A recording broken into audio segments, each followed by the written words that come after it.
Hi welcome to life line. ఈ రోజు TV9 స్టూడియోలో ఉన్నారు డాక్టర్ ఇనామ్ ఫ్రమ్ హోమికేర్ ఇంటర్నేషనల్. ఈ రోజు లైఫ్ లైన్ లో మనం డిస్కస్ చేయబోతున్నాం రుమటాయిడ్ ఆర్థరైటిస్ అలాగే ఆస్టియో ఆర్థరైటిస్ కి మరి హోమియోలో ఎలాంటి ట్రీట్మెంట్స్ అందుబాటులో ఉన్నాయో డాక్టర్ గారిని అడిగి తెలుసుకుందాం.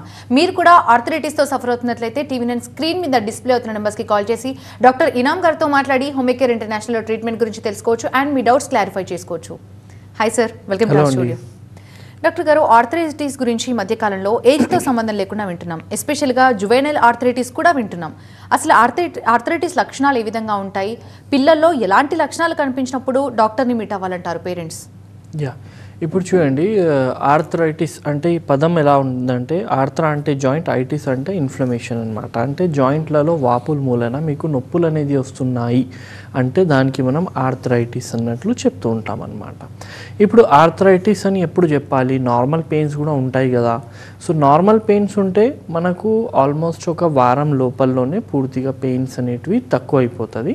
నార్మల్ పెయిన్ అంటే బికాజ్ ఆఫ్ ఎగ్జర్షన్ అనమాట. అంటే మనకంత అలవాటు లేదు పని చేయడానికి. సడన్లీ ఒక రోజు చాలా పని చేసినాము, ట్రెక్కింగ్కి వెళ్ళినాం, హైకింగ్కి వెళ్ళినాం, లేదంటే ఇంట్లో ఎక్కువగా పని చేసినాము, వెయిట్ అనేది లిఫ్ట్ చేసినాము, మజిల్స్ అనేటివి స్ట్రెయిన్ అయినాయి, లేదంటే జాయింట్స్ అనేటివి స్ట్రెయిన్ అయినాయి.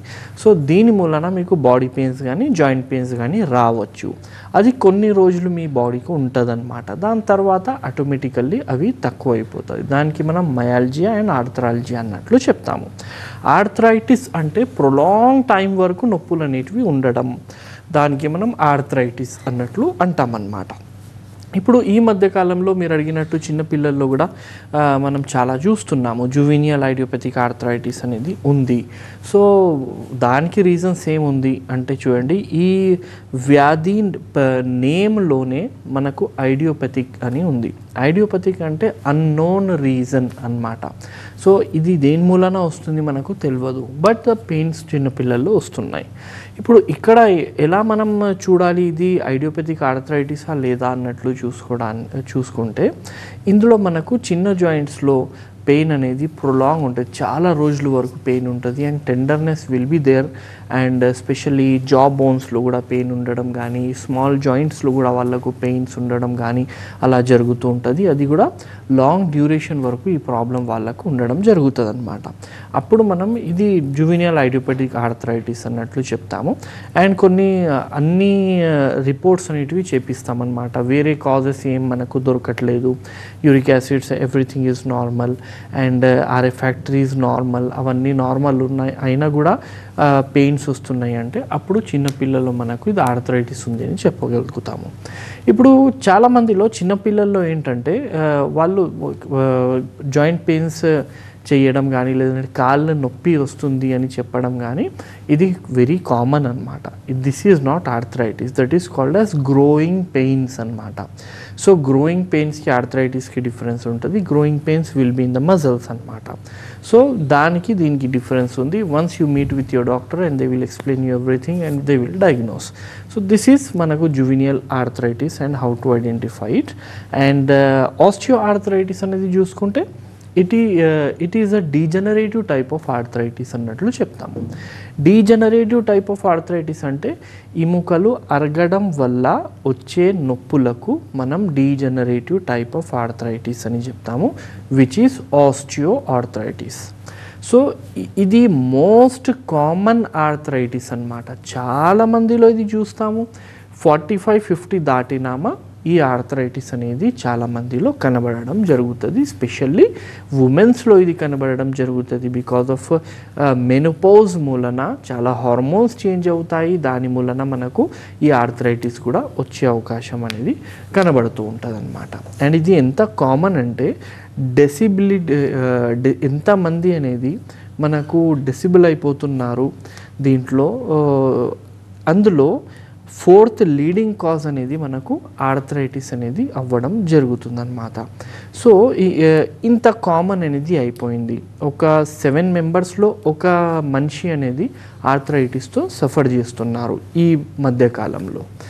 అండ్ ఈ ఆర్థరైటిస్ అనేది మనకు చాలామందిలో ప్రైమరీలో చూస్తాము, చాలామందిలో సెకండరీ కూడా చూస్తాము. ఇప్పుడు ప్రైమరీ అండ్ సెకండరీ ఏంటి అంటే దీస్ ఆర్ ద కాజెస్ అన్నమాట. డైరెక్ట్ కాజెస్కి మనం ప్రైమరీ అంటామన్నమాట, ప్రైమరీ కాజెస్. డైరెక్ట్ కాకుండా ఇండైరెక్ట్ ఒకవేళ ఆర్థరైటిస్ వచ్చిందంటే దానికి సెకండరీ అంటాము. సో ప్రైమరీ ఆర్థరైటిస్ ఎలా రావడం జరుగుతుంది? It is because of trauma, injury, అంటే మీకు దెబ్బ తగలడం అనేది జరిగింది, దాని తర్వాత సరిగ్గా హీల్ కాలేదు, అయినా కూడా మీరు సేమ్ యాక్టివిటీ చేస్తున్నారు, దాని మూలన మీకు అక్కడ ఎముకలు అనేది అరిగిపోవడం జరుగుతుంది బికాజ్ ఆఫ్ ద వెయిట్ అనేది డిస్ట్రిబ్యూషన్ కరెక్ట్ లేకపోవడం వల్ల. దాంట్లో ఇది ఒక రీజన్ ఉంటుంది. దాని తర్వాత ఏంటంటే మనకు మజల్స్ అనేటివి, ఈ జాయింట్కి సపోర్ట్ చేసే మజల్స్ అనేటివి వీక్ అయిపోవడం జరుగుతుంది. సో దానివల్ల కూడా చాలామందికి మోకాళ్ళలో నొప్పి రావడం అనేది జరుగుతుంది.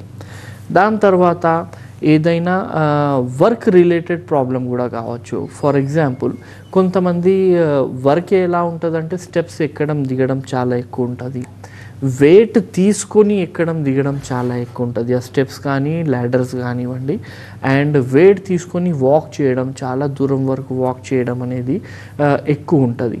సో ఇలాంటి వాళ్ళలో మనకు హిప్లో ఆర్థరైటిస్ రావడం కానీ, లేదంటే మోకాళ్ళలో ఆర్థరైటిస్, మోకాళ్ళలో అరిగిపోవడం, హిప్ జాయింట్ అరిగిపోవడం అనేది చూస్తూ ఉంటామన్నమాట.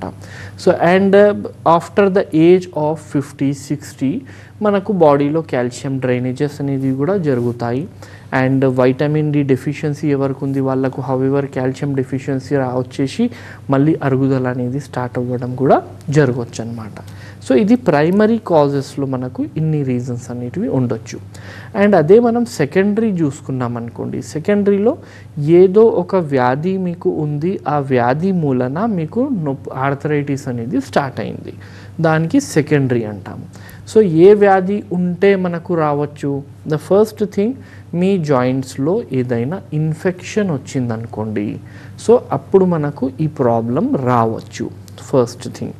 దాని తర్వాత ఎనీ డిసీజెస్, కంజనైటల్ డిసీజెస్ వచ్చిందనుకోండి, అంటే కొంతమందికి ఒక కాలు అనేది ఇంకొక కాలుతో ఒక హాఫ్ సెంటీమీటర్, హాఫ్ ఇంచ్ కానీ 1 ఇంచ్ కానీ తేడా ఉంటుంది వాళ్ళకు, 2 కాళ్ళు స్ట్రైట్ ఉండవు. సో అలాగే వితౌట్ వేరింగ్ ఎనీ సపోర్ట్ వాళ్ళు అలాగే నడుస్తే వాళ్ళకు ఒక కాలుకి ఆర్థరైటిస్ వచ్చే అవకాశాలు అనేది ఉంటుందన్నమాట. అదే మీకు డయాబెటీస్ ఉంది, లేదంటే వేరే ఆటో ఇమ్యూన్ డిజార్డర్స్ ఉన్నాయి, సో అలాంటప్పుడు కూడా మనకు ఆర్థరైటిస్ తొందరగా వచ్చే అవకాశాలు అనేది చాలా చూస్తూ ఉంటాం అన్నమాట. సో ఇలా వ్యాధులు ఉండడం వల్ల మీకు నొప్పులు వచ్చాయి అంటే దానికి మనం సెకండరీ ఆర్థరైటిస్ అంటాము. అదే కొంతమందికి ఏమవుతుందంటే ఏదో ఒక చర్మ వ్యాధుల మూలన కూడా వాళ్ళకి రావడం జరుగుతుంది. సో ఇది కూడా సెకండరీలో మనకు తీసుకుంటాం అన్నమాట. So these are the major reasons. ఈ రీజన్స్ మూలననే మీకు ఈ ఆర్థరైటిస్ అనేది రావడం జరుగుతుంది.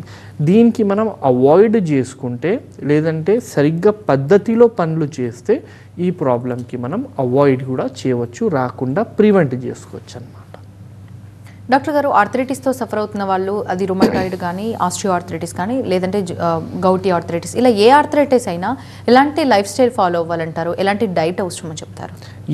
ఇప్పుడు ఆర్థరైటిస్ అనేది మనకు ఉండడం వల్ల ఎలాంటి లైఫ్ స్టైల్ పాటించాలి అన్నట్లు చూసుకుంటే, ఆర్థరైటిస్ ఉంటే మనకు జాయింట్లో స్టిఫ్నెస్ అనేది రావడం జరుగుతూ ఉంటుంది అన్నమాట. ఈజీలీ మీరు జాయింట్స్కి మూవ్ చేయలేకపోవడం అనేది జరుగుతుంది. అది మార్నింగ్ పూట మనకు ప్రాబ్లం ఎక్కువగా కనబడడం జరుగుతూ ఉంటుంది.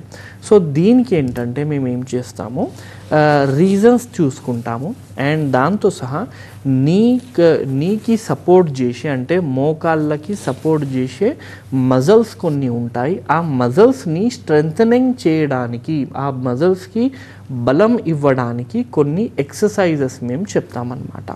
సో ఆ ఎక్సర్సైజెస్ రెగ్యులర్ బేసిస్ మీద ఒకవేళ మనం చేస్తున్నాం అనుకోండి, it will help you a lot. Secondary ఏంటంటే ఏం చెయ్యకూడదు అన్నట్లు ఒకటి ఉంటుంది.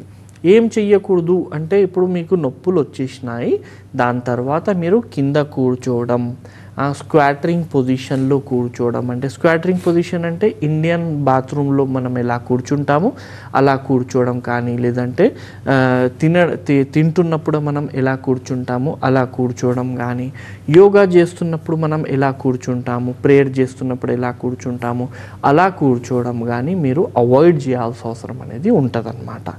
సో ఇది అవాయిడ్ చేసుకుంటూ ఇంకా మీ వెయిట్ తక్కువ చేసుకోవాలి. Wait obesity is a leading cause for osteoarthritis. So మేమేం చేస్తాము, వెయిట్ తక్కువ చేయడానికి కూడా మెడికేషన్స్ అనేది పెడుతూ ఉంటాము. సో వెయిట్ తక్కువ చేసుకుంటూ ఈ జాగ్రత్తలు, కింద కూర్చోకూడదు అండ్ నీ క్యాప్స్ అనేది వేసుకుంటూ ఉండాలన్నమాట. నీ క్యాప్స్ అంటే మనకు ఒక సపోర్ట్ అన్నమాట, అది మోకాళ్ళకు ఎక్కువగా బరువు పూర్తిగా మోకాల మీద పడకుండా కాపాడుతుంది. సో అది వేసుకుంటూ కింద కూర్చోకుండా మంచిగా ఫుడ్ తీసుకుంటూ, ఫుడ్స్లో అన్నీ చూడండి ఆల్మోస్ట్ అన్ని ఫుడ్స్ మీరు తినొచ్చు. కొన్ని ఫుడ్స్ జస్ట్ లైక్ మనకు ఎక్కువగా పొటాటోస్ అనేది తినడం కానీ, బ్రింజాల్స్ తినడం కానీ, సో ఇలాంటివి కొంతమందికి పులుపు తీసుకోవడం కానీ, ఇవి తీసుకుంటే కొంచెం పెరిగే అవకాశాలు అనేది ఉంటుందన్నమాట. కానీ అందరిలో అది మనం చూడము. సో ఈ డైట్ పరంగా మనం తీసుకుని జాగ్రత్తలు తీసుకుంటే దీనికి చాలా మాటికి మనం కంట్రోల్ అనేది చేసుకోగలుగుతాము.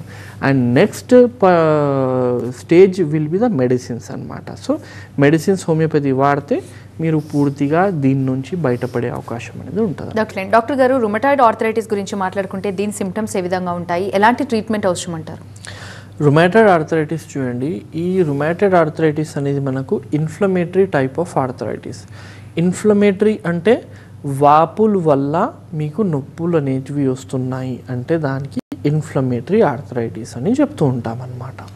సో ఈ ఆర్థరైటిస్ ఏంటంటే ఇందులో మీకు ఎముకలు అనేది అరగడం ఉండదు, ఎముకల్లో వాపులు రావడం ఉంటుంది.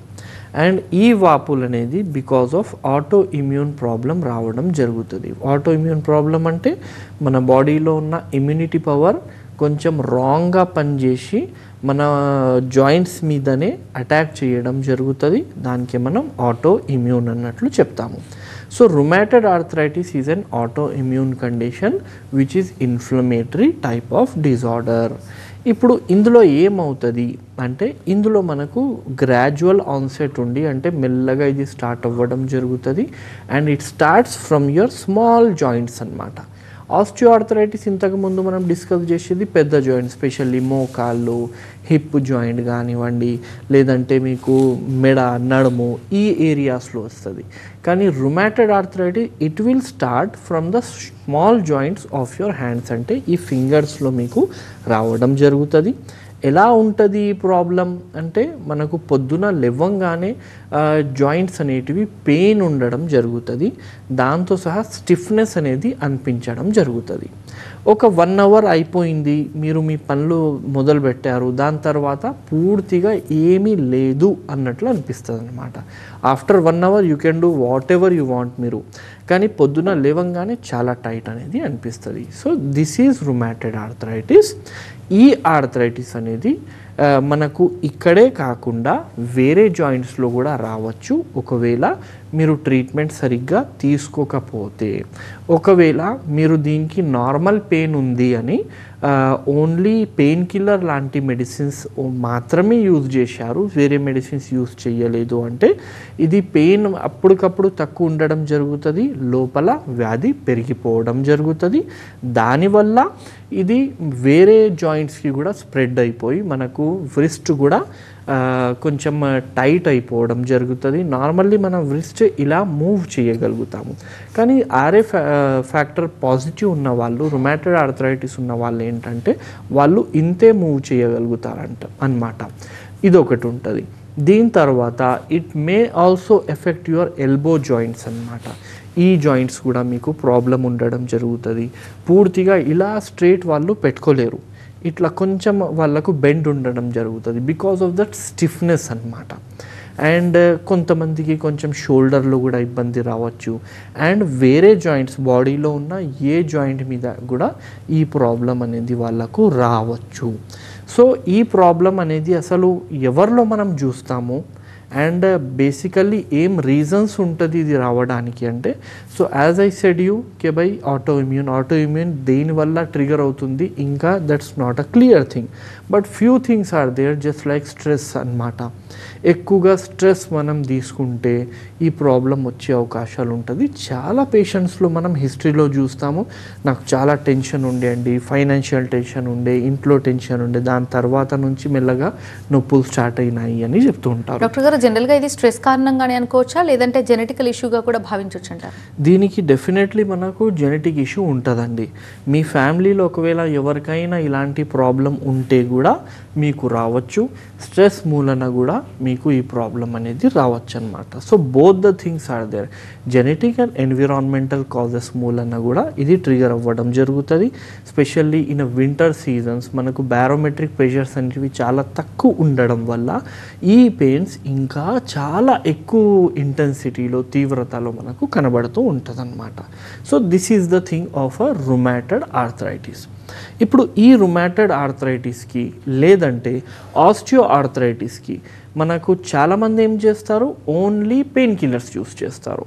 అలాగే కొన్ని ఇయర్స్ గడుపుతారు, దాని తర్వాత one fine day 4 to 5 years తర్వాత వాళ్ళకు అస్సలు నడవడం కూడా ఇబ్బంది అనేది అవుతుంది. సో అప్పుడు వాళ్ళకు కాంప్లికేషన్స్ అనేది స్టార్ట్ అవుతుంది.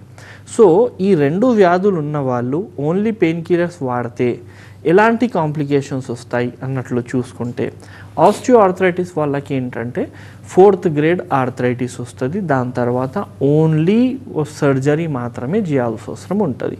అంత దూరం వెళ్ళాల్సిన అవసరం లేదు. ఇనీషియల్ స్టేజెస్లోనే నొప్పులు వస్తున్నప్పుడే హోమియోపతిక్ మెడికేషన్స్ యూజ్ చేస్తే we can stop that thing. దాని తర్వాత కొంతమంది మీరు కూడా చూసి ఉంటారు, వాళ్ళకు మోకాలు అనేటివి కొంచెం బయట ఉంటాయి అన్నమాట, స్ట్రైట్ ఉండకుండా కొంచెం కర్వ్ ఉంటుంది, బయట కర్వ్ ఉంటుంది ఇట్లా. సో ఆ కండిషన్ కూడా రావచ్చు, బికాస్ ఒక సైడ్ మనకు చాలా ఎముకలు అనేది అరిగిపోవడం జరుగుతుంది. కొంతమందికి ఏంటంటే లోపలికి బెండ్ అయిపోవడం జరుగుతుంది, అలా కూడా కొంతమందికి ఉంటుంది. అండ్ ఒకవేళ మీకు రుమాటెడ్ ఆర్థరైటిస్ ఉంది అండ్ మీరు కరెక్ట్గా చూపించుకోలేదు, ఓన్లీ పెయిన్ కిల్లర్స్ యూజ్ చేశారంటే it is more dangerous then osteoarthritis. ఎందుకంటే ఆస్టియో ఆర్థరైటిస్లో ఓన్లీ జాయింట్స్ మాత్రమే ప్రాబ్లం అవుతుంది, కానీ ఇక్కడ ఏమవుతుందంటే బాడీలో ఏ పార్ట్ అయినా మనకు ఎఫెక్ట్ అయ్యే అవకాశం ఉంటుంది. స్పెషల్లీ మన హార్ట్ అన్నమాట, స్పెషల్లీ లంగ్స్. మీకు రుమాటెడ్ ఆర్థరైటిస్ ఉంది, కంట్రోల్లో లేదు, ఆర్ఎఫ్ ఫ్యాక్టర్ చాలా ఎక్కువ ఉంది, యాంటీ-సిసిపి చాలా ఎక్కువ ఉంది. అలాంటప్పుడు ఏంటంటే మీ లంగ్స్ పైన ఉన్న కవర్ మీద కూడా మీకు ఇన్ఫ్లమేషన్ అంటే వాపు రావడం జరుగుతుంది, ప్లూరైటిస్ అంటాము. సో ఆ ప్రాబ్లం కూడా ఉంటుంది. కొంతమందికి హార్ట్ మీద కూడా వాపులు రావడం, హార్ట్ మజిల్స్ మీద వాపులు రావడం, పెరికార్డైటిస్ అంటాం దానికి, అలా కూడా జరగచ్చు. సో దీనివల్ల ఏంటంటే మనకు చెస్ట్ పెయిన్ కూడా మనం అనుభవించవచ్చు, దాంతో సహా షార్ట్నెస్ అనేది అనుభవించవచ్చు. షార్ట్నెస్ ఆఫ్ ది బ్రెత్ అంటే ఈజీలీ మీరు బ్రీత్ చేయలేకపోతున్నారు, ఫాస్ట్ బ్రీత్ చేస్తున్నారు, దానికి షార్ట్నెస్ ఆఫ్ ద బ్రీత్ అని చెప్తూ ఉంటాం అన్నమాట. ఇలా కూడా అవ్వచ్చు. అండ్ కార్డియాక్ ప్రాబ్లమ్స్ అనేది మనకు రావచ్చు, జస్ట్ లైక్ ఒకటైతే నేను చెప్పాను, వాపులు రావచ్చు. కొంతమందికి ఏంటంటే స్ట్రోక్ వచ్చే అవకాశాలు కూడా ఉంటుంది అన్నమాట. అండ్ వాల్వులార్ ప్రాబ్లం కూడా వాళ్ళకు రావచ్చు, అంటే నరాల ప్రాబ్లం కూడా వాళ్ళకు రావచ్చు. ఈ వాపుల మూలన రక్త సంచాలం చేసే నరాలలో మనకు వాపులు వచ్చేయడం జరుగుతుంది.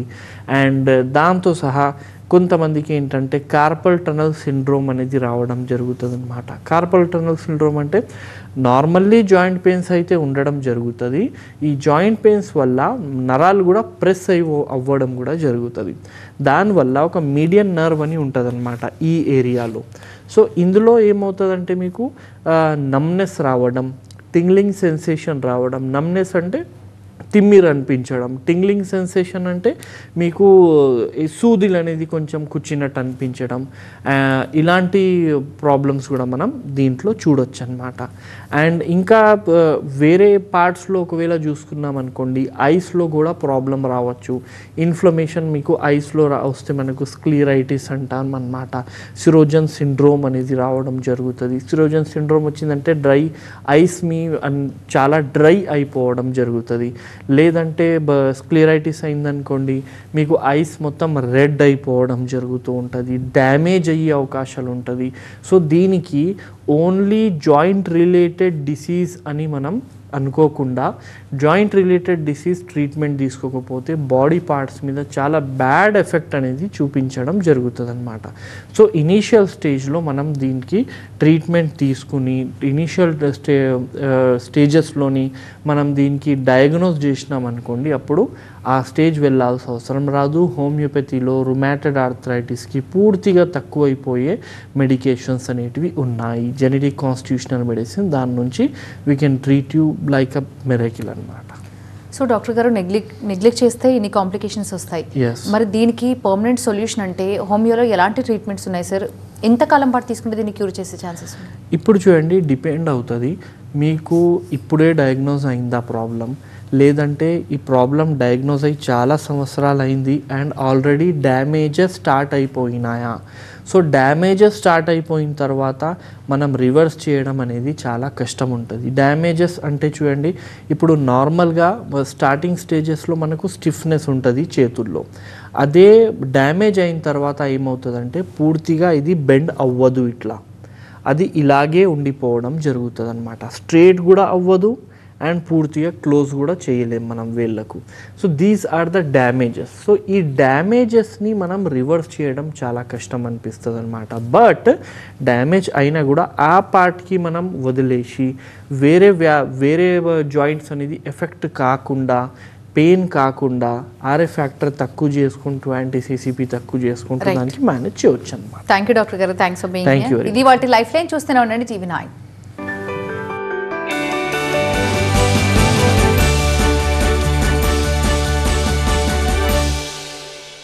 మీకు తెలుసు